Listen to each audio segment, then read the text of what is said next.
Денес не е лесно да се биде наставник.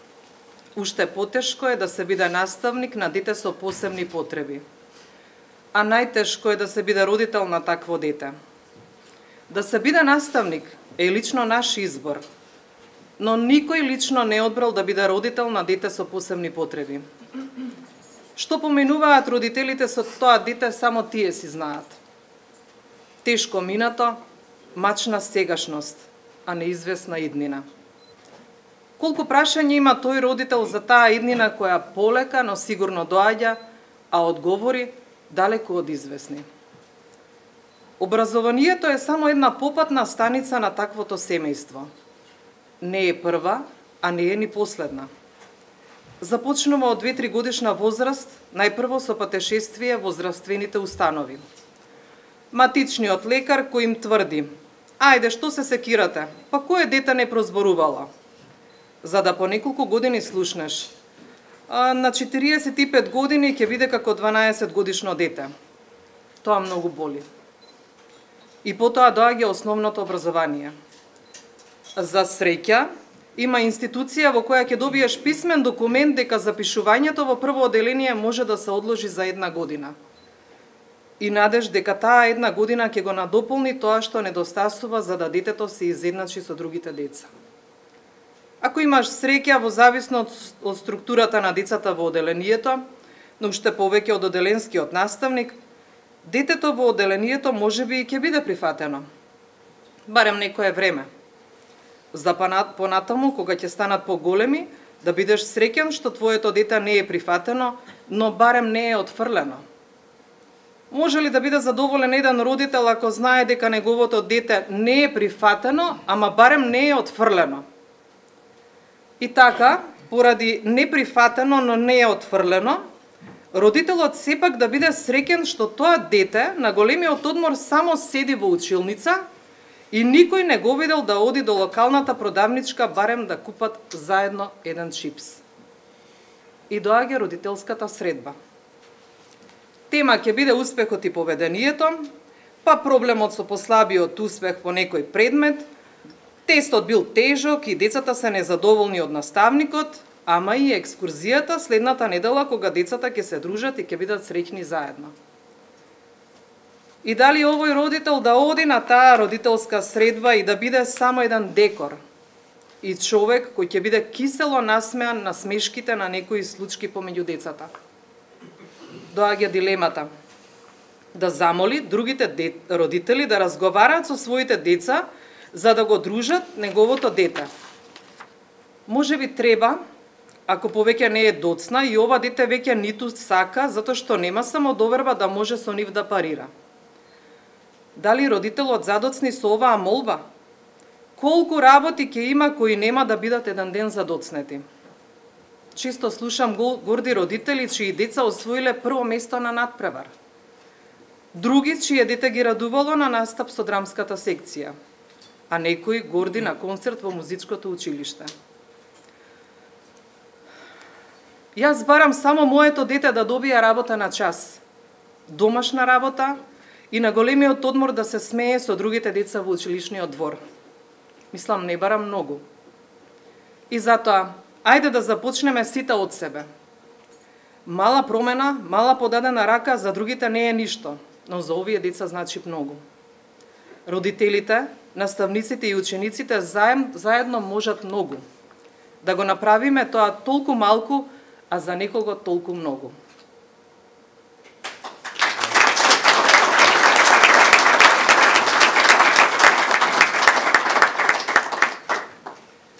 Почитувани присутни, најнапред би сакала да ви посакам топло добре дојде на нашата трибина, организирана по повод 3 декември, меѓународниот ден на децата со попреченост.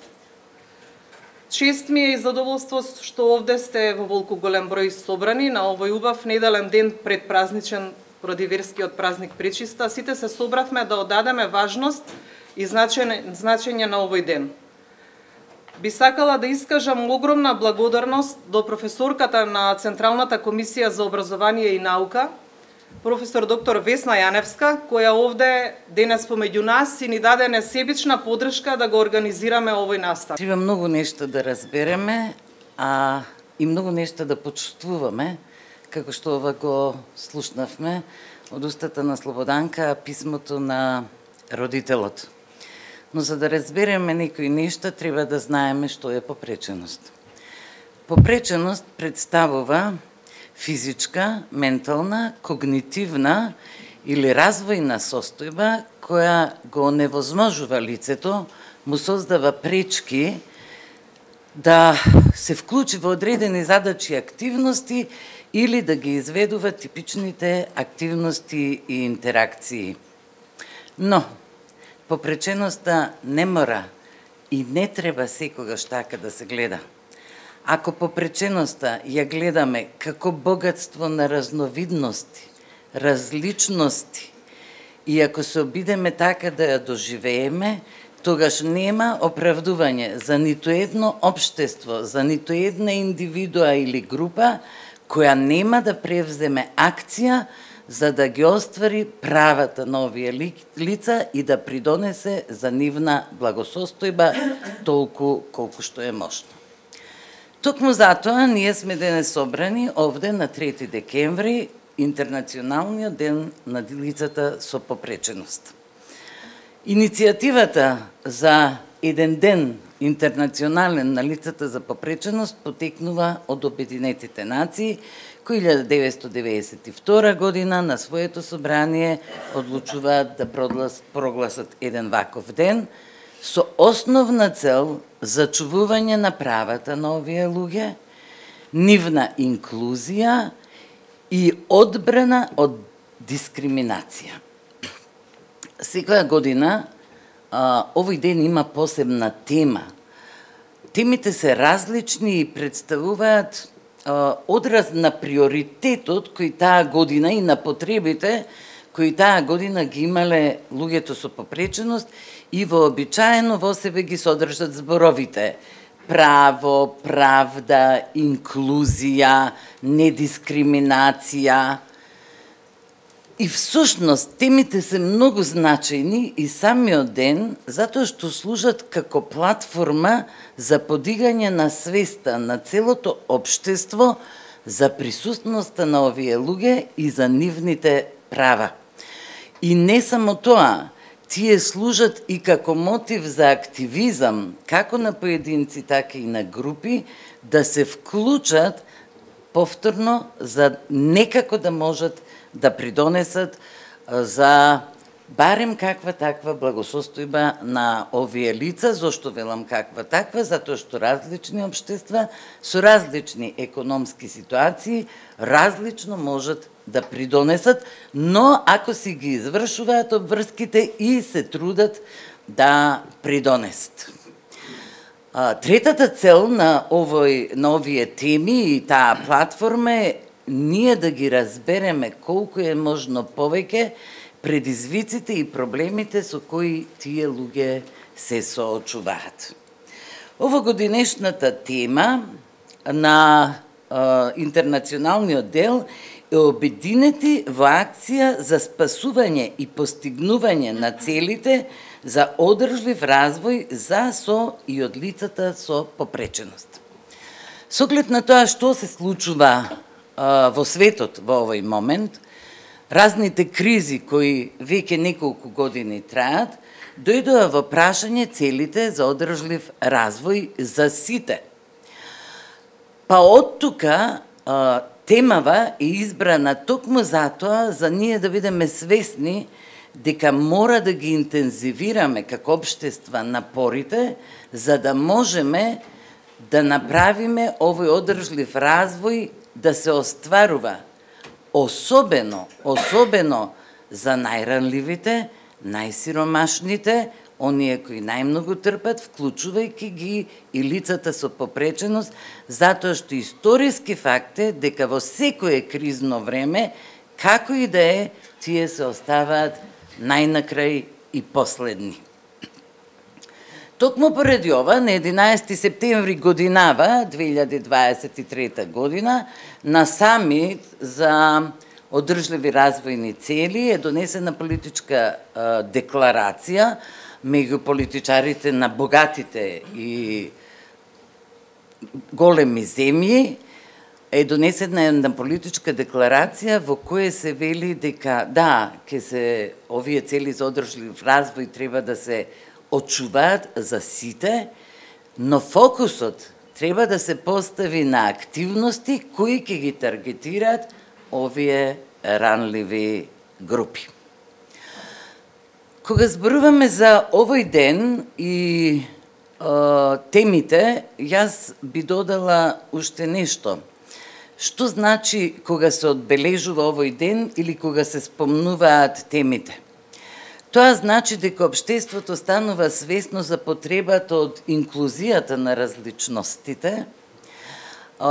Општеството бара од луѓето, од индивидуите, од институциите да ја превземат својата обврска и да покажат поголем активизам за да може да се постигне некаква цел која навистина ќе го подобри животот на овие луѓе.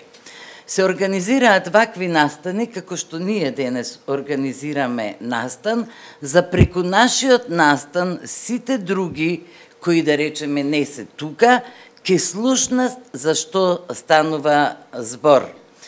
Конечно, покажуваме разбирање и хуманизам, кој секој поединец во општеството треба да го има за другиот, без разлика дали и колку тој другиот е различен. Во овој правец, Обединетите нации, на почетокот на остварување на стратегијата за лицата со попреченост, 2019 се извинувам година, се обврзува преку генералниот секретар дека ќе направи поголема инклузија на лицата во попреченост во самите Обединети нации од терен до седиштето. За жал мора да признаеме дека добрите намери и желби не секогаш добро и така се спроведуваат како ние што сме замислиле, но тоа не значи дека ние треба да се откажеме да го спроведуваме она што ќе го зацртаме како цел, како свесни, одговорни и хумани луѓе. За да се остварат правата на луѓето со попреченост, треба да се остварат неколку услови, меѓу кои достапност, пристапност, образование, вработување и учество во социјални и културни настани. Една од најбитните елементи за благодет во животот на овие луѓе е образованието. И токму затоа, ние како Комисија за образование и наука решивме денес да го одбележиме овој ден на многу свечен начин. Образованието на овие луѓе, односно деца, треба да биде интервентно препознаено, рано препознавање треба да се направи во текот на образованието на овие луѓе, за да им се овозможи и прилагоди образованието. Што опфаќа прилагодувањето? Освен еднакви можности до образование, за кои што зборував, опфаќа и достапност до образованието, но опфаќа и модифицирани методи, материјали и услови за овие луѓе, без оглед на која возраст се, да можат да стекнат знаења, вештини, компетенции, за да можат понатаму во животот, тие кои можат самостојно да живеат, зашто најголема грижа на нивните родители и нивните блиски е токму ова.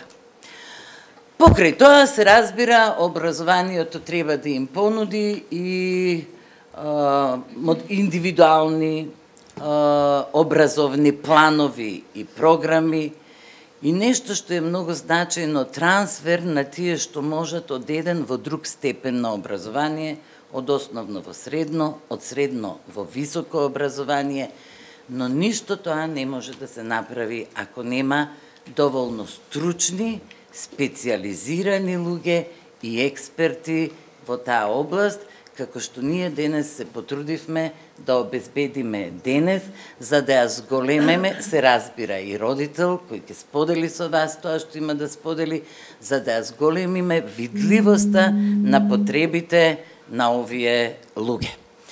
И сега на крајот, она што вие го очекувавте на почетокот. На крајот сакам бескрајно да ви се заблагодарам за вашето присуство во волку голем број на овој настан, зашто вашето присуство значи свесност, вашето присуство значи разбирање, вашето присуство значи волја, вашето присуство значи поддршка, вашето присуство значи борба и желба да направиме нешто добро во ова општество. Она што е најважно според мене, нашето присуство на сите овде, значи поддршка на хероите, родители и маченици, на децата ангели, без оглед на која возраст се наоѓаат, за да заедно со нив направиме барем еден посреќен ден во животот на овие деца. Не завршувам тука. Сакам да кажам дека Македонија има направено прилично, но тоа никогаш не е доволно и тоа во времето на владење на ВМРО ДПМН, но тоа никогаш не е доволно и вие ќе видите од следните излагања, денот е ориентиран, денот е препознаен 1992 година, 1998 ние ги преземаме новите чекори и веќе превземаме некакви акции. Понекогаш и не се сложуваме сите што и како треба да се превземе, но некакви чекори се прават.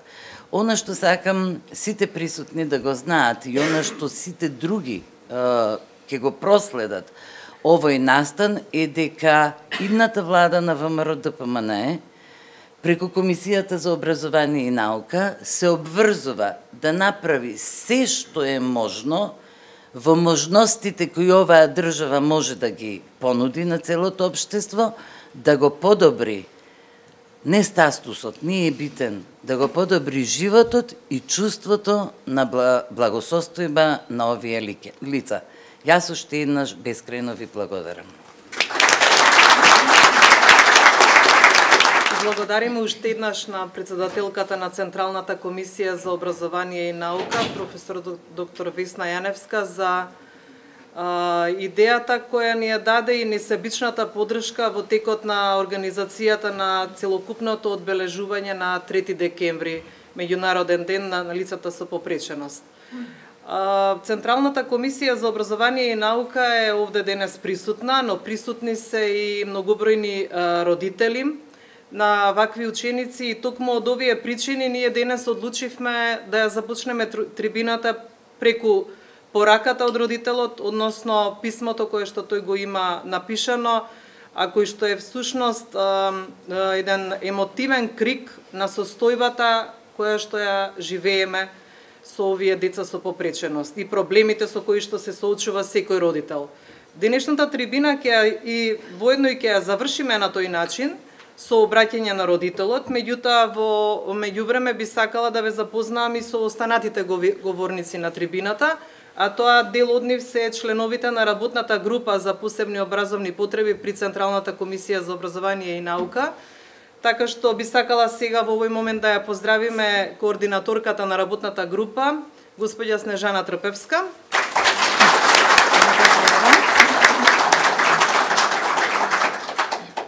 Овде меѓу нас е исто така и Александра Јаковчевска, исто член во работната група за ученици со посебни образовни потреби пред Централната комисија за образование и наука.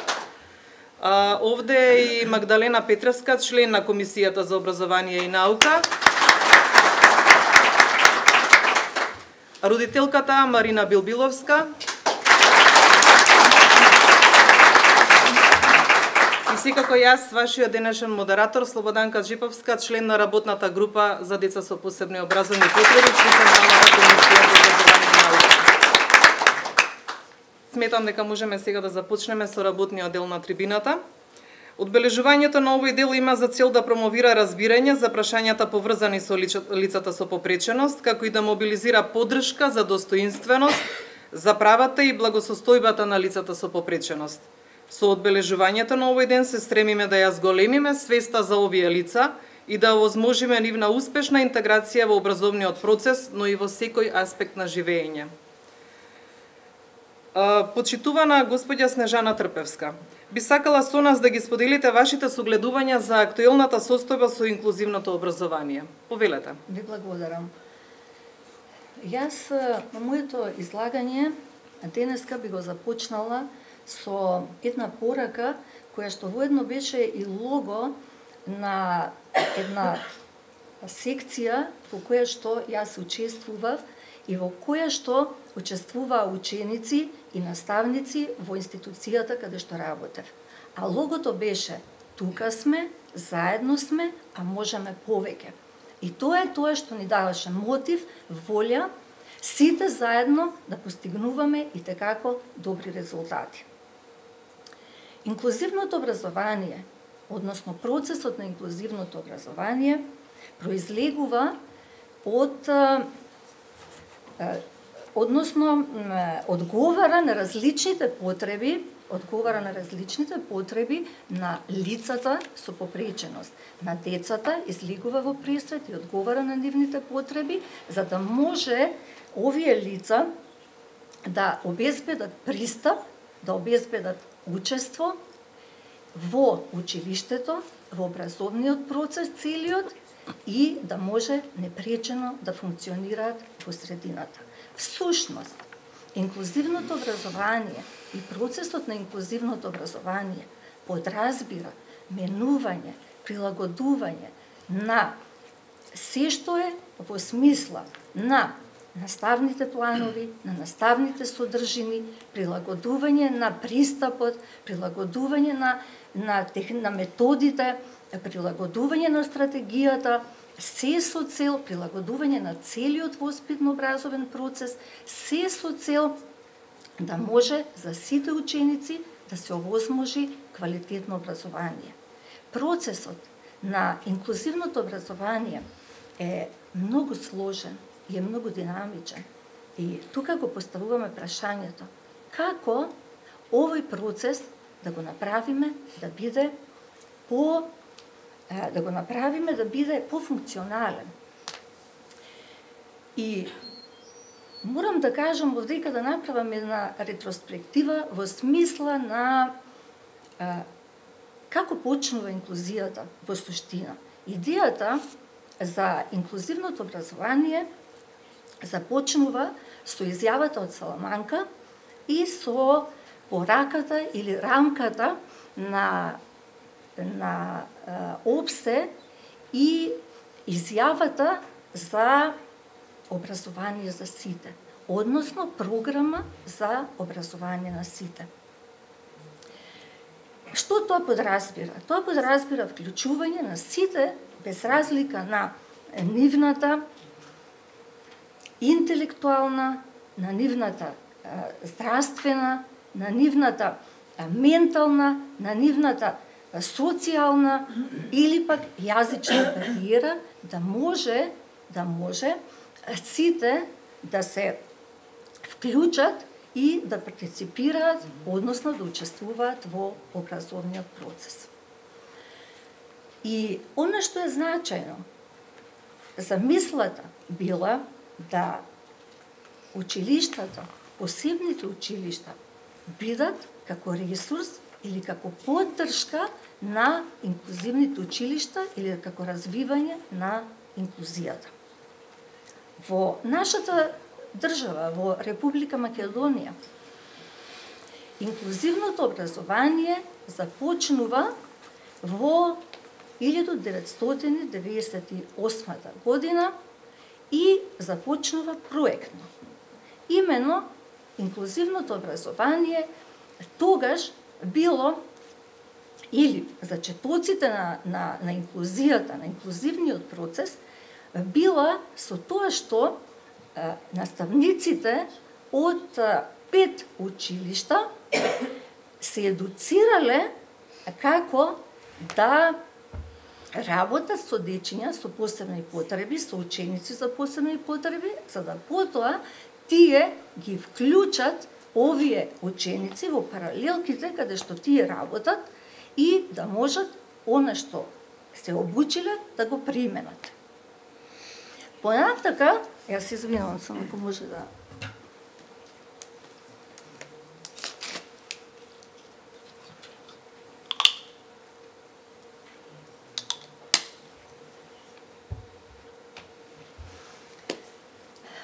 Понатака инклузивниот процес си добива и си има свој развој.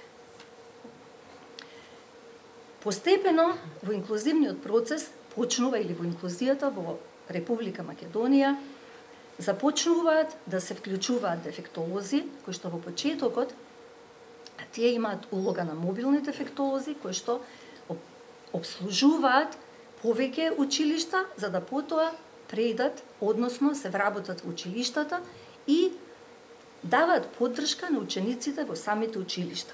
Во тој период, во 2013 година, се вклучуваат, односно во инклузијата, во инклузивниот процес се вклучуваат и мобилни, односно се вклучуваат и логопеди скоро во сите градинки.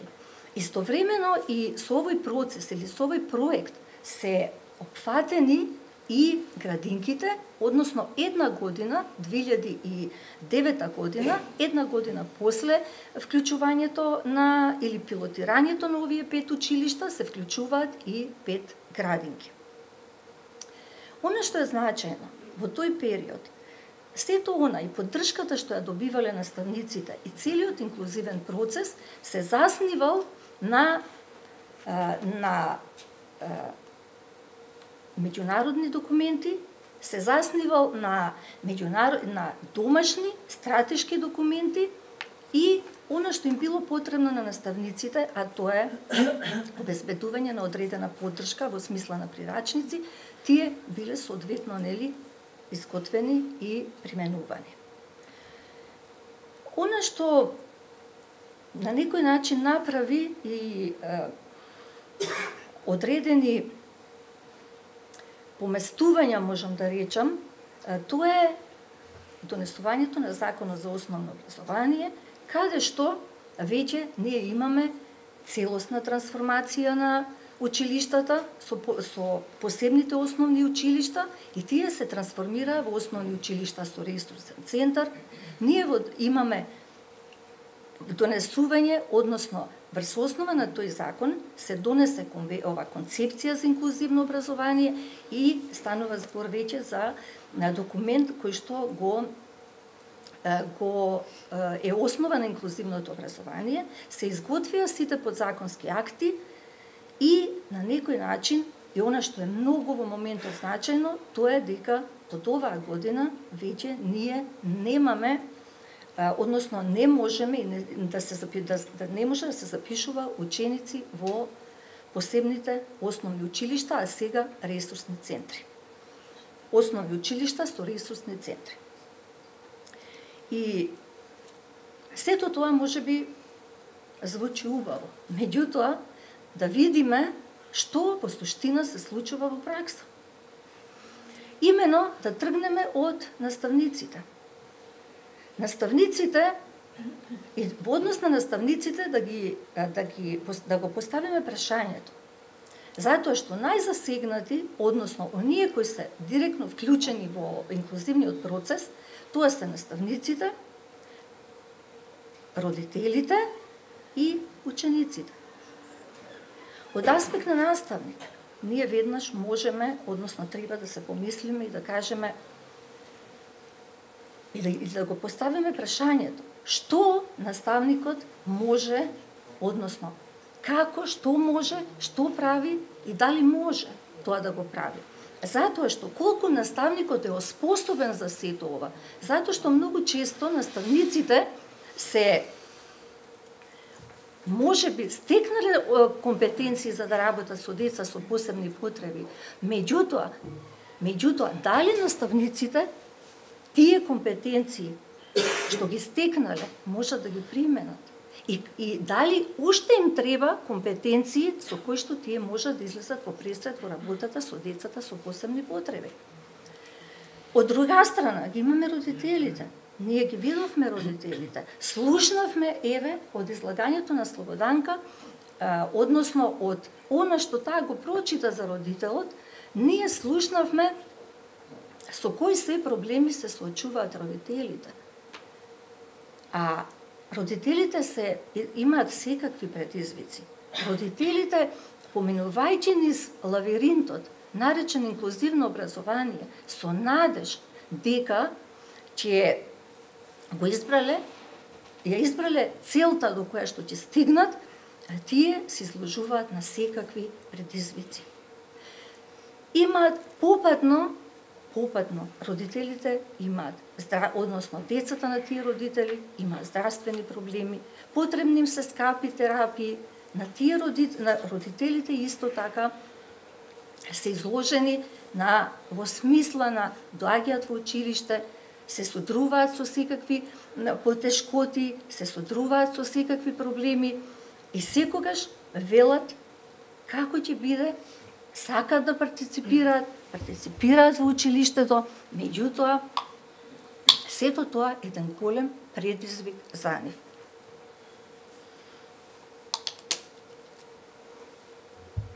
И она што е најбитното, тоа се родителите.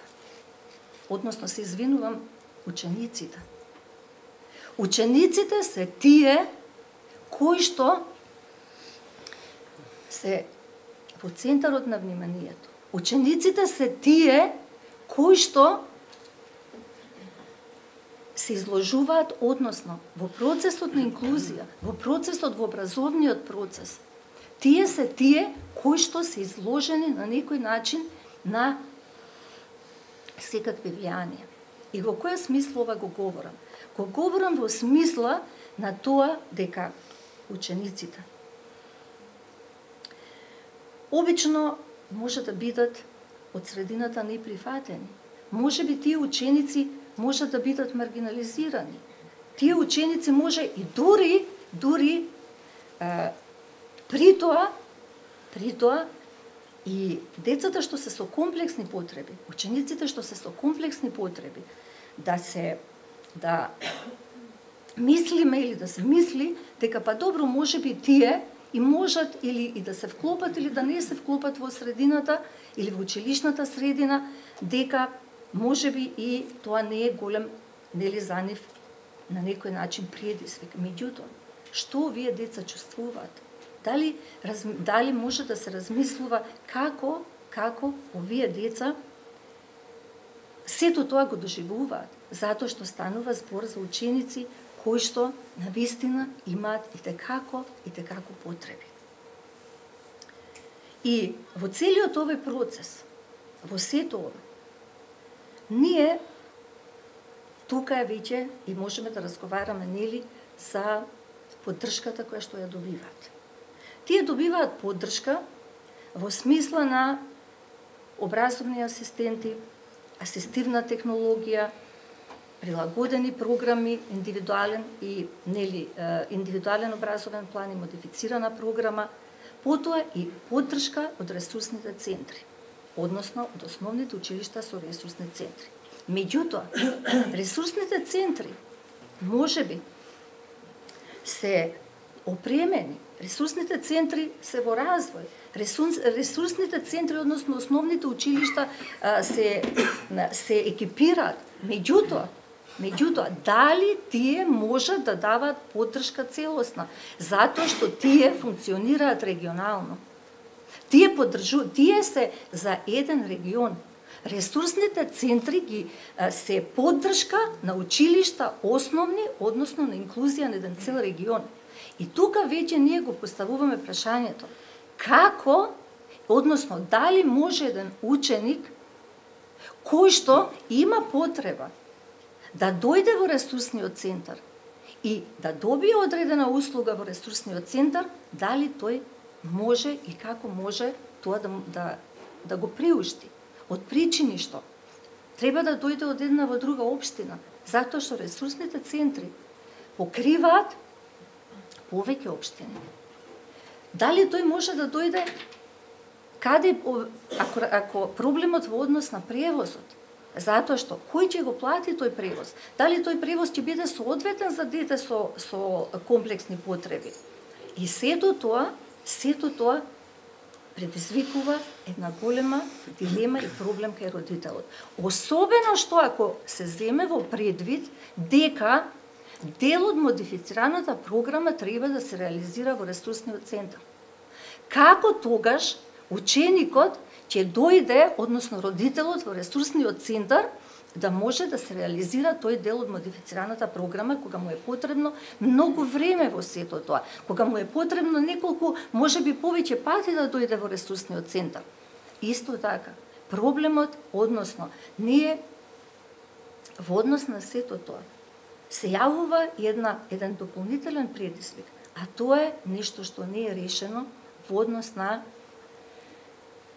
модифицираната програма и реализирање на дел од наставата. Како ќе се реализира, тоа се уште не е решено, како ќе се реализира дел од модифицираната програма во смисла на задолжителните предмети, во смисла на изборните предмети, во смисла на останатите во наставни активности, затоа што едноставно треба тоа да се реализира или во едното, односно еден дел во другото училиште. И ова го станува како една голема дилема. Така.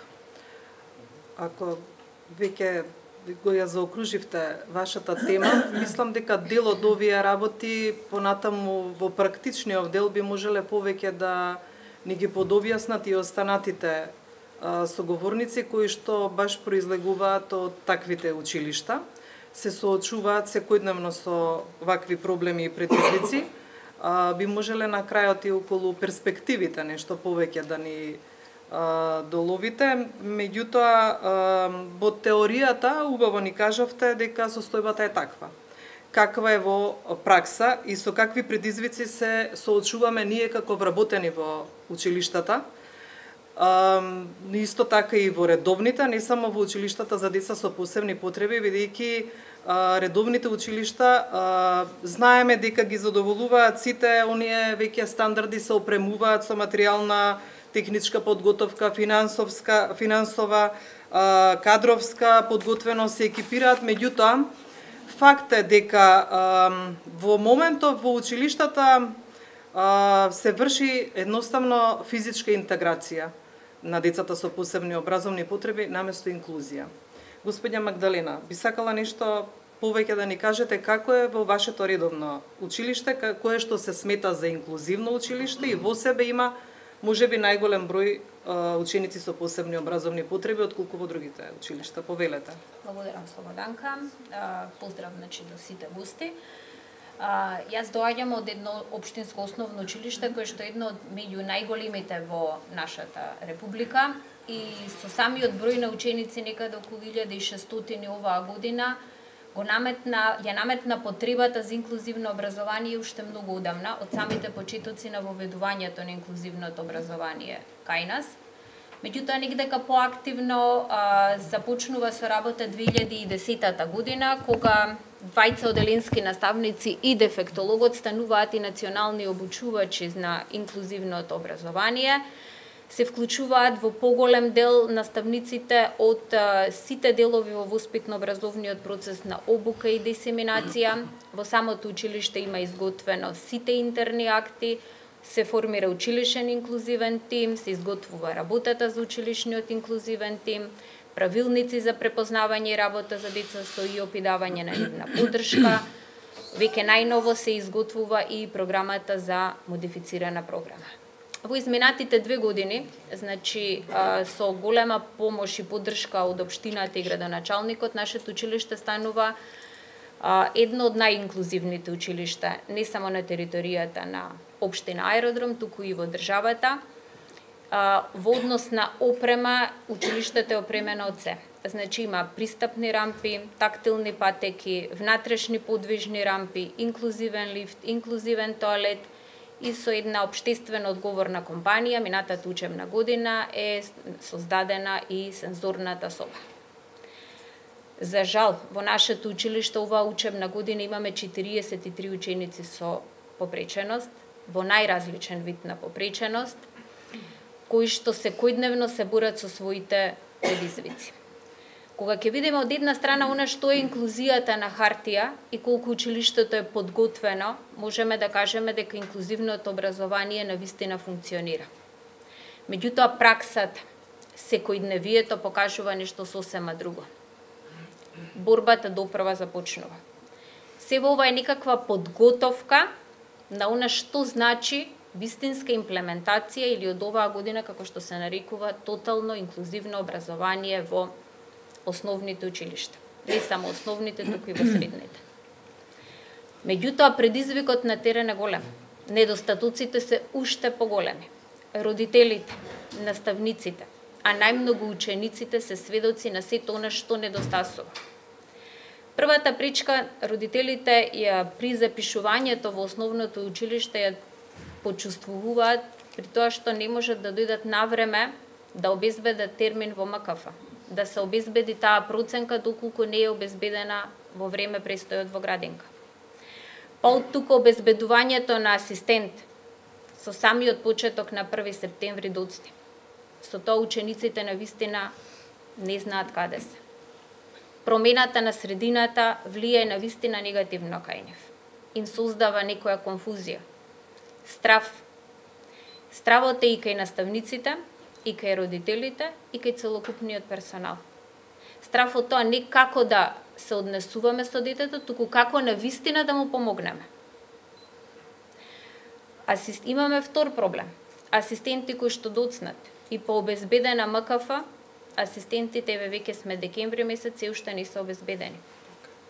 Имаме промена на асистенти за жал кај ученици кои што веќе се во подоцнежното свое образование, се менуваат самите асистенти. Како таа учениците го прифаќаат? Го доживуваат травматично. Знаете како се поврзуваат со одредена личност на која што и веруваат. Веруваат и тие, верува родителот и целото семејство. Ја знае потребата на ученикот. Тие ученици се сите со своји различни потреби. Многу е лошо што оваа година се наметна потребата дека еден асистент може да асистира 3 ученици со посебни потреби. Верувајте, секој ученик е приказна за себе. Потреба за себе. Не е возможно да се даде онолку колку што треба доколку е еден асистент на 3 ученика. Тоа значи дека во едно оделение треба да имаме такви тројца ученици. Нашето училиште е многу бројно, по 30 ученици во една паралелка. И замислете уште 3 ученици со посебни потреби со еден асистент. Навистина, праксата покажува дека тоа е невозможно да функционира. За никого. Ниту за учениците со правилен раст и развој, ниту за учениците со посебни потреби. Сите се мачат. Меѓутоа, морам да апелирам до секој еден од нас. Борбата не ја водат само родителите на децата со попреченост и наставниците, тука ни се потребни сите родители во оделенијата и во училиштата. Додека сите ние ќе се освестиме дека тоа не е детето на комшијата, на пријателот или на соседот, туку тоа е дел од нашето општество, поинаку не можеме да функционираме. Во пракса внатре се бориме и со родителите, покрај со сите општествени недостатоци. Се уште постои неприфаќање од нивната страна. Па кажете ми како, ако родителот не прифаќа, како ќе прифати детето на 5,5 годишна возраст, другарче што е поинакво од него? Како да се објасни на 5,5 годишно дете дека тоа не може да носи играчки во училиште, меѓутоа дека на неговото другарче играчката е единственото нешто кое што го смирува во одреден период? Тука се родителите, верувајте. Тие се главната алка која што треба да ни представуваат помош во затварање на синџирот на соработка. Напротив, тие доаѓаат во одреден степен каде што ни стануваат наши непријатели. Некаде каде што се бара овие деца да се отстранат од редовните училишта, дека директорот треба да ги фати за рака и да ги однесе во Златен Сремац. Значи, се уште свеста, иако јавно говориме многу пати на вакви трибини, е на ниско ниво за жал помеѓу секој од еден од нас. Тргнувајќи од себе, а може би од сите присутни овде во салата. Мораме да работиме на сензибилизацијата, на тоа дека мора да ги прифаќаме останатите. Сите сме ние различни. Јас сум црна, Слободанка е со плава коса, некој подолга, пократка. Некои сме родители, така мајки, татковци, како и да е. Различноста е присутна во секојдневието на нашето општество. Мораме да си помогнеме едни на други. Да не бараме само помош од општеството, бидејќи тоа навистина во овој момент е тешко. Се надевам дека понатака иднината ќе биде многу посветла. Дека навремено ќе се обезбедуваат асистентите. Проценката во МКФ нема да биде земена анамнеза на родителите, туку ќе биде навистина онаква каква што треба и ќе биде функционална. Дека индивидуалните образовни програми нема да бидат направени од еден наставник и споделени на останатите за да си помогнат наставниците, туку ќе бидат изработени за секој ученик и ќе му помогнат во неговото образование. И се надевам дека тоталната инклузија ќе претрпи малку поинакво гледиште, бидејќи во овој момент тотална инклузија можеме да се лажеме дека постои. Постои повторно на хартија, ќе кажам, меѓутоа секојдневниот живот покажува нешто друго. За да има тотална инклузија, не е потребно да имаме само опрема, асистивна технологија, асистент, добро обучен наставник. Потребни се и останатите стручни соработници, помошници, не оние што ги имаме во училиштата, дефектолози, педагози. Потребни се логопеди, психијатри, психолози, сите оние кои што ги имаат ресурсните центри, а сега за жал повеќе не се достапни на училиштата. Мора да се подобри соработката со ресурсните центри, соработката со Центарот за социјални работи.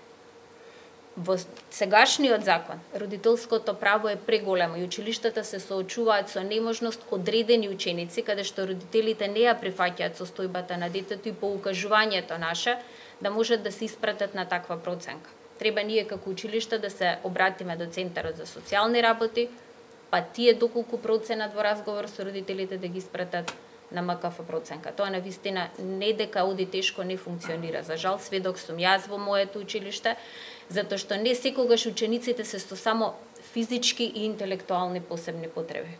Тие си со емоционални. Имаме ученици кои што имаат проблем со емоции и за нив не во овој момент не се обезбедува асистент.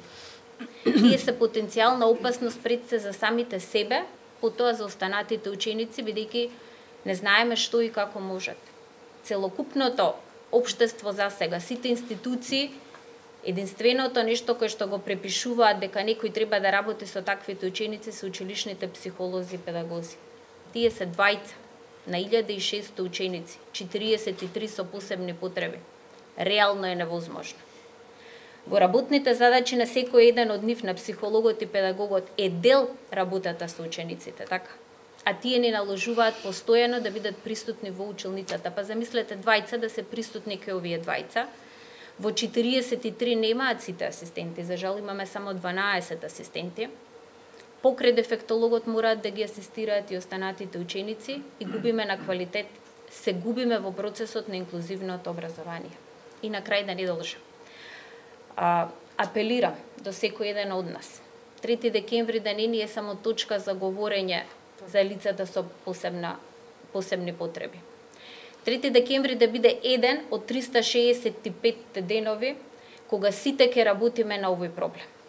Затоа што општеството е цело, кога сите ние внатре, не само да бидеме внатре во кругот, туку да бидеме функционални, да си помагаме и да соработуваме. Да имаме поддршка едни од други. Родителите со наставниците, наставниците со децата и сите ние со општеството. Само така ќе можеме до година овде на оваа трибина да говориме дека сме почнале да имаме некакво тотално инклузивно образование. Се до тогаш само ќе се залажуваме. Благодарам. Така е. Благодариме, Магда. Инклузивното образование во Република Македонија има перспектива. Магде даде убав пример за тоа што би требало да бидат перспективите на инклузивното образование и на кој начин ние председателка како Централна комисија за образование и наука во иднина владата на ВМРО ДПМН да го примени, да го имплементира со цел да инклузивното образование ја има перспективата во општеството. Меѓутоа, досега зборувавме за основното образование. Што е со средното образование? Јас овде би го поставила тоа прашање јавно и да подискутираме, би сакала малку и на оваа тема. Само ќе напоменам дека во некои држави, како што се Шведска, Шпанија, Грција, сите деца со попречено се запишуваат во редовни училишта. Во други држави, пак како Словенија, Франција, Чешка, Словачка, постојат и двата система, но државите како Белгија, Швајцарија и Србија го имаат задржано и системот за специјално образование со средни, специјални училишта или специјални паралелки. Кај нас состојбата во средното образование е оставена сама на себе.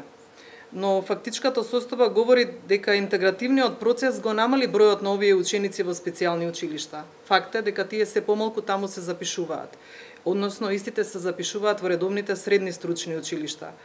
И ова не би представувало воопшто проблем, доколку редовните средни стручни училишта соодветствуваат со спецификите на атипичните ученици. Ако интеграцијата, почитувани, е да се оди на училиште, а инклузијата да се учествува во училиштето, може да се заклучи дека стручното образование во нашата држава е повеќе интегративен отколку инклузивен процес. Александра, вие работите во училишта за деца со оштетен вид. Кажете ни нешто повеќе за состојбата во вашето училиште. Какви ученици опфаќате, со кои ресурси располагате и како се работи со овие ученици? Повелете. Така. Добар ден на сите присутни. Би сакала најпрво да изразам еден срдечен поздрав до нашата претседателка и до нашата координаторка на работната група. И ви благодарам што несебично ни дозволувате со нашата експертиза да придонесуваме во областа на лицата со попреченост, а воедно и во процесот на инклузија. Јас денес ќе зборувам за една поспецифична тема, а тоа е образованието на лицата со оштетен вид. Во рамките на Република Македонија постои едно единствено училиште кое што нуди образование и воспитание на децата со оштетен вид, а тоа е Државното училиште за деца и младенци со оштетен вид Димитар Влахов. Сем во ова училиште секако родителот кога станува збор за ученици со оштетен вид има право да ги запише учениците и во редовните училишта без разлика дали станува збор за основни или за средни училишта. И тука можеби од тука треба да биде таа појдовна точка на промени кога ќе дојде ќе се конструира владата на ВМРО, тоа е дека во законот мора да им дадеме шанса на родителите да изберат дали нивното дете ќе го упатат во редовно училиште или дали ќе го упатат во специјално училиште. Во рамките на Државното училиште за деца со оштетен вид едно од најспецифичните училишта, бидејќи е единствено училиште во кое што функционира основно училиште, функционира средно училиште, нижо музичко училиште и ученички дом. Основното училиште е 9 годишно, исто како и редовните училишта, работи по курикулум кој што малтене е идентичен како и во редовните училишта. Работевме по адаптирана програма издадена од бирото, меѓутоа адаптирана не во однос на содржините, туку во однос на пристапот и на наставните помагала кои што се користат со овие деца, а сега во однос на новата концепција, значи ја имаме преземено целосната наставна програма и наставниот план и ја спроведуваме исто како што се спроведува и во редовните училишта. Она што е тука специфично и по кое што се одвојува нашето основно образование е тоа дека имаме еден предмет кој што е многу важен за учениците со оштетен вид, а тоа е предметот ориентација и мобилност. Во нашето училиште се спроведува индивидуално и во новата концепција според наставниот план задолжителни се 2 часа неделно да се работи ориентација и мобилност со учениците со оштетен вид. Тука е прашањето дали во редовните училишта, во оделенијата кои што се работи по новата концепција, се работи овој предмет, односно се спроведува овој предмет и дали има, да, секако одговорот е не, и дали има човечки ресурси кои што би работеле на овој предмет. Понатаму во однос на средното образование, нашето средно образование е стручно. Имаме една актуелна струка, тоа е здравствената струка. Нашите ученици се образуваат за физиотерапевти масери, кои што истата програма ја следат како и во средното медицинско училиште. Потоа имаме нижо музичко кое што е верифицирано и работи на ист начин како и нижото музичко во Луј Брај. И на крајот уште една специфика е тоа што имаме ученички дом во кој што спроведуваме една социјална инклузија. А зошто? Затоа што освен деца со оштетен вид, во ученичкиот дом се сместени ученици кои што немаат оштетен вид, доаѓаат од другите градови, а учат во средните училишта во Македонија. Ова низ годините наназад ова се покажа како еден позитивен пример за социјална инклузија и како нешто кое што можеме понатаму да го примениме како позитивен модел на работа. Сега, бидејќи се зборуваше за трансформацијата на специјалните училишта, каде нашето училиште се најде во оваа приказна? За жал или за среќа не се трансформиравме во ресурсен центар. И покрај тоа што имавме неколку состаноци со владата, со Министерството за образование, некако ни тие самите не знаеа како да го решат на некој начин, да го решат статусот на нашето училиште. Така најдовме едно соломонско решение, а тоа е да потпишеме меморандум со сите 5 ресурсни центри и на тој начин секогаш кога во ресурсните центри ќе добијат сознание дека имаат ученик со оштетен вид, тие не се обраќаат на нас и ние подоцна спроведуваме одреден вид на поддршка, се разбира поддршка која што им е потребна на редовните училишта. Правиме состанок, меѓутоа се е тоа на неформален начин, го нема тоа никаде, ниту во еден закон, ниту во еден правилник, и тоа е некоја наш начин на работа за да се најдеме во приказната со експертизата која што имаме во училиштето и да придонесеме за подобро и поквалитетно инклузивно образование на учениците со оштетен вид. Мора да напоменам и тоа што го спомена председателката, дека низ годините наназад многу работи се направија за лицата со оштетен вид. Имам привилегија да работам и со колеги кои што имаат оштетен вид, наставници по англиски, по македонски, и кои што велат дека важно е детето тука базата да ја стекне, барем основното образование да го стекне во специјалното училиште, а потоа понатака да може да само на таков начин ќе биде спремно да оди понатака во средно образование, па дури на факултет. За прв пат нашата владата на ВМРО за прв пат го има примено сојузот на лица со оштетен вид и има дискутирано за нивните проблеми. Од тогаш многу работи и многу промени се направија, па така во 2010 година училиштето го има добиено првиот Брајов печатар, со кој што може да се печати секоја литература на Брајево писмо, кое што е достапно и писмо за лицата со оштетен вид. И 5 години подоцна, во 2015 година, училиштето е снабдено со 30 Брајови машини. Зошто го кажувам ова? Ова го кажувам затоа што сметам дека материјалните ресурси се квинтесенција за успешна инклузија, за успешно и квалитетно образование, но не само материјалните ресурси, туку квинтесенција се секако и човечките ресурси, и она што го зборуваше Магда е поддигање на свеста, е поидовна точка за успешна инклузија, а секако и сензибилизацијата, односно сметам дека емпатијата треба да биде новата училишна култура. Доколку има емпатија во училиштата, само на тој начин би можело да имаме високо ниво на сензибилизација и на прифаќање на учениците со посебни образовни потреби. Би сакала да го завршам моето излагање со една фраза која што ја има во видеото кое што денеска го лансираше работната група за посебни образовни потреби на Facebook и кое што уште еден мал и скромен придонес за подигање на свеста кај генерално кај популацијата. Се надевам дека ќе го видите и дека секој од вас ќе даде мал придонес од тоа што ќе го сподели на социјалните мрежи. Фразата вели дека осветувањето на видот не е пречка да се има голема визија. Благодарам. Благодарам, Александра.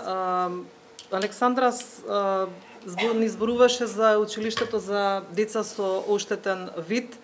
Меѓутоа, јас, бидејќи имам долгогодишно работно искуство во училиштето за деца со оштетен слух и говор, би сакала да ја искористам оваа прилика да ве запознам со состојбата во нашето училиште. Слична е како и кај училиштето за слепи ученици, со таа разлика што јас би ја кажала оваа ситуација кај нас уште потешка е, поради тоа што од причина што во 2019 година владата предводена од СДС и ДУИ го донесе оној фамозен закон за основно образование, кој што закон всушност врши веќе забрана за запишување на ученици во нашето редовно основно училиште за деца со оштетен слух и говор, кое што беше во Битола, заводот Кочарацин. Знаете дека од оваа учебна година тоа училиште повеќе не прима такви ученици, односно веќе работи како ресурсен центар. Од тие причини, онаа траекторија која што речиси 70 години, колку што постои нашето училиште, сме ја имале, веќе наидува на пречка. Ние од тоа основно училиште во средно не можеме да ги добиваме по директен пат учениците. Тие се веќе растурени во системот, запишани во училишта кои што им се најблизу до местото на живење, кои што честопати, како што кажа и Магда, не соодветствуваат со нивните потреби и не ги задоволуваат нивните барања. Истовремено, нашето училиште се наоѓа под закана на уште еден проблем. Проблемот со него е тоа што во последниве години ние забележуваме дека се помал број на ученици со оштетен слух и говор се запишуваат во него. Па ние сме приморани да ги бараме сите оние останати попречености и оние незапишани ученици, да обрнеме внимание дека можат во нашето училиште да ги добијат условите согласно нивната посебност. Учениците со оштетен слух и говор се запишуваат во редовни средни стручни училишта, во кои што, како што кажавме, имаат можност само да се интегрираат, а не и да се инклузираат. Тоа всушност не соодветствува според согласно нивната специфика и во многу случаи е проблем за овие ученици. Па така низ годините сме биле сведоци навистина на ситуација да такво дете се запише во редовно средно стручно училиште, се движи низ лавиринтот на образовниот процес неколку месеци, едно полугодие или најдоцна до една година. По завршувањето на таа учебна година повторно доаѓа кај нас. Меѓутоа, што се случува со неговата психолошка состојба во тој период? Тој изминат период во тие редовни училишта има доживеано навистина уште поголеми проблеми во својот психолошки развој. Па овде ние сме доведени во ситуација да имаме уште поголем товар, значи да работиме со него на развој на неговиот психолошки момент. Јас овде би сакала да нагласам дека овие ученици навистина имаат една специфика и се сосема поразлични од сите други категории на ученици и како такви сакаат да бидат прифатени на тој начин. Тие се разликуваат од останатите типични ученици, меѓутоа се разликуваат и од секое друго останато училиште со пречки во развојот. Така што тие се една посебна категорија ученици кои што за разлика од сите останати кои што со своето раѓање имаат вербален говор, овие ученици го немаат вербалниот говор, односно го учат говорот по вештачки пат. Тоа не е специфика за други ученици, посебно не за типичните, така што ученициве со оштетен слух и говор честопати во редовното училиште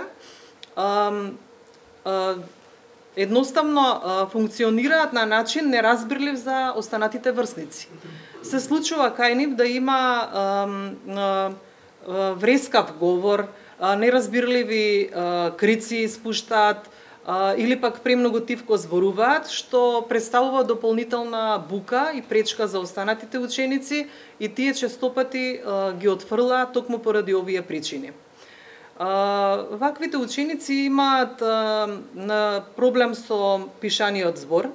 Тие во наставните програми со нив се работи на индивидуален начин, со секој посебно, бидејќи сите навистина едно со едно нема исти, сите се разликуваат едно од друго. А говорот им е аграматичен, користат неправилен ред на зборовите во реченицата и честопати не користат предлози и сврзници, односно ги користат само основните зборови. Би сакала да нагласам дека нашиот центар низ годините успешно ги интегрира и ги инклузира овие ученици заедно со другите. Ова ќе го кажам како пример, особено поради тоа што Слична е состојбата нели како кај училиштето за слепи, ние ја имаме таа социјална инклузија кај нас, бидејќи имаме веќе ученички дом во кој што престојуваат типични ученици, а во поново време и не само типични, туку и останати атипични ученици со други потешкотии во развојот. Сето тоа зборува дека ние спроведуваме успешна инклузија кај нас, бидејќи учениците заеднички учествуваат во дополнителната активност, учествуваат на проекти, заедно одат на екскурзии и исто така низ годините, јас колку што сум таму, а тоа не е мал период, нешто помалку од 30 години, ние заедно ги прославуваме матурските вечери со сите останати ученици. А исто така би сакала да ја споменам и вертикалната проводност на учениците, која што ја овозможува нашето училиште, па можеме да се пофалиме со добри примери на ученици кои што токму поради таа можност да имаат вертикална проводност, односно да по завршен трет степен на средно стручно образование со полагање на диференцирани предмети, тие го може да се запишат и во четвртиот степен и понатаму да го продолжат своето образование во високото образование, па така денес сме сведоци и горди сме на многу наши ученици кои што имаат завршено високо образование, еден дел од нив сега и ми се колеги. Најдобар пример за тоа дали треба да постојат овие училишта и дали треба сепак родителот да го каже завршниот збор, се секако родителите. Ништо без нив и секогаш би апелирала да биде прашан родителот и тој да го направи вистинскиот избор за своето дете. Јас нема да должам многу, ќе дадам збор на една родителка која што во овој момент како родител на дете со попреченост која што учеше во моето училиште, мислам дека има што да ни каже. Повели Марина. Благодарам. Дозволете ми од името на децата и лицата со попречености, конкретно децата и лицата со церебрална парализа, кои ние ги застапуваме и како родители, и како здруженија, да ви се заблагодарам за поканата и пружената можност лично да ги искажеме и презентираме нашите согледувања и потреби. Најнапред би сакала да се надоврзам на разговорот. Ние како родители сметаме дека едукацијата, јакнење на свеста на целата околина, потенцира на образовниот кадар, мора да се крене на повисоко ниво. Затоа што едно слушаме, ние како родители, друго гледаме, а вистината е сосема трета. Значи, ние како родители не бараме да не сожалувате. Нас не ни треба сожалување. Нас ни треба конкретни работи, конкретна помош. На секој едно дете и на секој еден родител потребен му е мултидисциплинарен пристап. И сметам дека инклузијата и воспитанието на како на родителите, така и на децата треба да отпочне уште во градинките. Ако таму децата од мали нозе се привикнат на децата со попречености, веќе кои ќе дојдат 4, 5, 6 години во основното образование, нема да им представува страф, грижа или терет. Меѓутоа, морам да нагласам дека едукација на професионалниот тим и на професионалниот кадар, без разлика дали е во градинка или во училиште, мора да има. Затоа што нас не е јасно и кадарот се плаши од нашите деца, а и нашите деца се плашат од кадарот. И она што го кажа, они многу се поврзуваат, а они кои ќе погледнат во очите, ви ја гледаат душата. Он точно знае дали вие му правите лице или зборите само онака да ви помине времето. Затоа они се врзуваат за личноста. И најмногу им е тешко кога некој асистент ќе се откаже. А како нема да се откаже, за кои пари работи? Нели?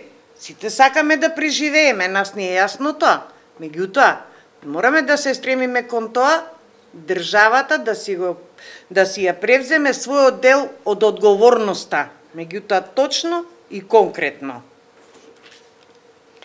Би сакала сега да продолжам. Известно е дека воспитанието и образованието на децата и лицата со попречености во нашата држава не се потпира на долга традиција.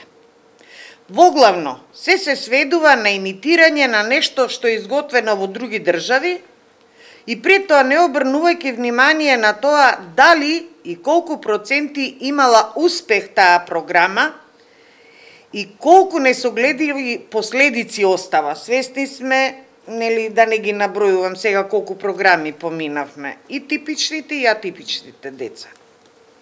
Како родители на деца и лица со попречености, односно во наводници, како директни или индиректни корисници, како сакате, се сметаме за компетентни да ги искажеме нашите потреби и согледувања. Воедно да допринесеме во изнаоѓање на можни решенија кои се врзани со законската легислатива од областа на образованието. Од досегашните наши искуства во однос на искуствата од инклузивното образование, без разлика дали се однесува на средното или високото образование, кај нас се почесто се прави дистинкција помеѓу лицата со инвалидност и лицата со попречености. Но да бидеме искрени, имаме и одлични искуства во рамките на ДУЦУОР, каде што имаше и типични деца, но атипичните беа своји на своето без никакви проблеми, што Слободанка сега го кажа. Значи, секоја програма, самиот професор си ја прилагодуваше спрема можностите на секој дете. Еве, например, мојата керка сега има 34 години, во 35-та, значи она пред подолго време матурираше таму, и она денеска, ако ја учи лекцијата од вчерашната, одма ја брише. Што значи, кај незе не може да има писмена работа, а ќе правиме те што сме учеле пред 2 месеци. Тоа е тоа на што го кажуваме цело време. Токму поради сето ова, ние родителите велиме: инклузија, да, ама не по секоја цена. Секој родител има соништа за своето дете. Сонот на родителот што има ниско функционално дете е целосно ист како и на типичниот родител.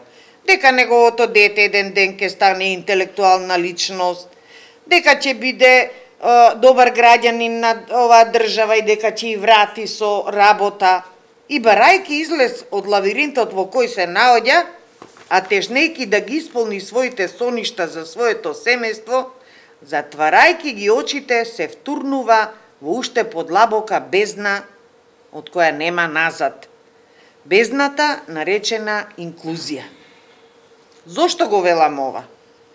Образовниот систем на децата и лицата со умерени и тешки прешки во развојот, кои не поседуваат способност за школско учење, со самото втурнување во редовниот образовен систем се попречува развивањето на животните вештини кои се во границите на нивните можности, воочувајќи ги меѓусебните разлики во однос на учењето и научењето стануваат се понервозни. Со самата инклузивност тие се повлекуваат во себе, се врзуваат за своите блиски се повеќе и повеќе и остануваат без другари со кои би можеле да се дружат, да се посетуваат во понатамошниот живот и повторно доаѓаат на маргините.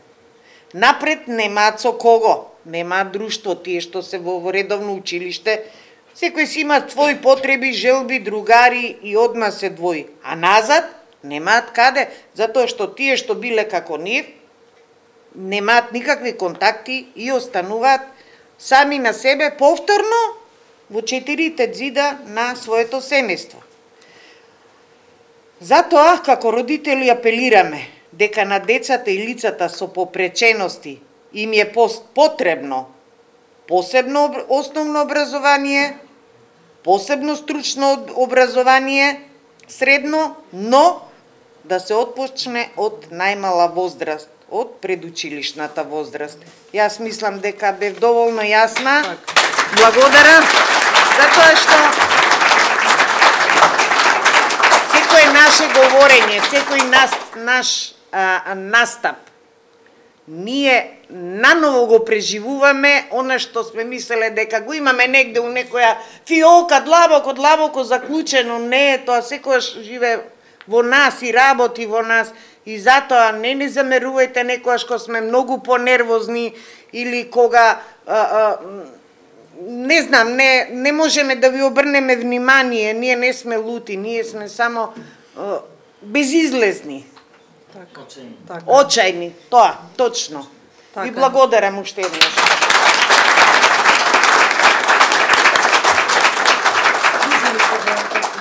Може да се како повелете.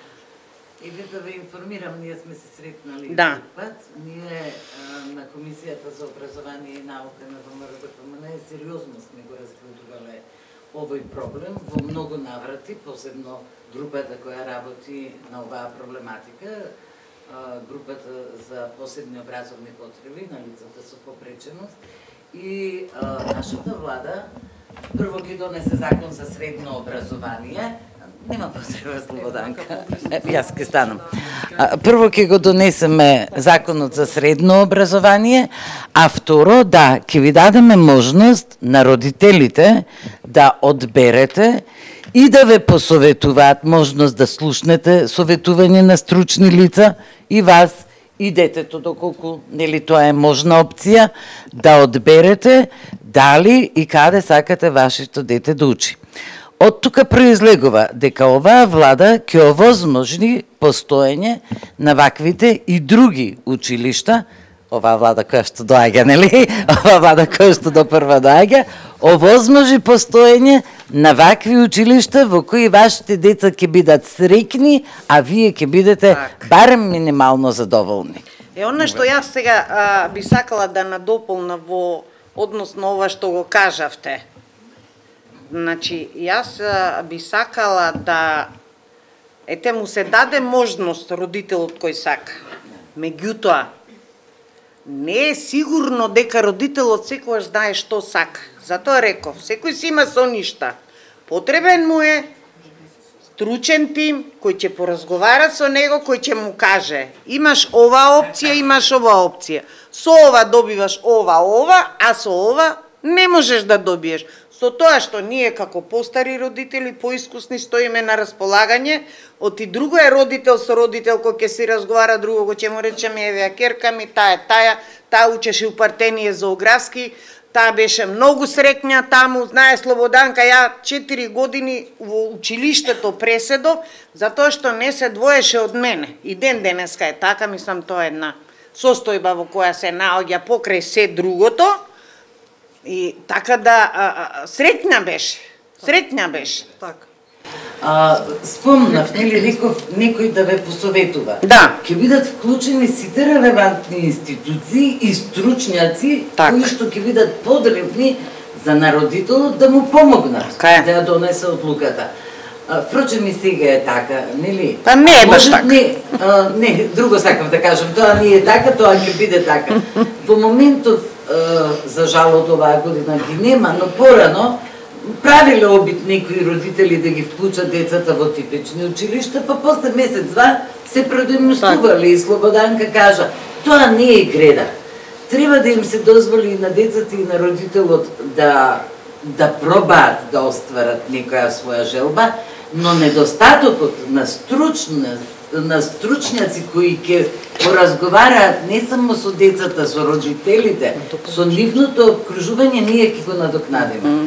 Факт е дека во моментов имаме недостаток на логопеди, дефектолози, психолози, но со една добра обмислена политика и тоа ќе се направи.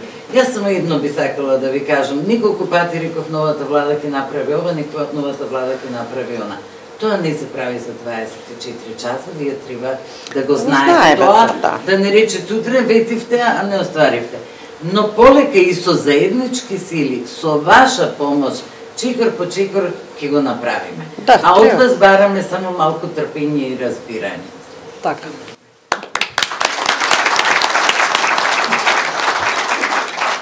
Почитувани, заедно можеме многу.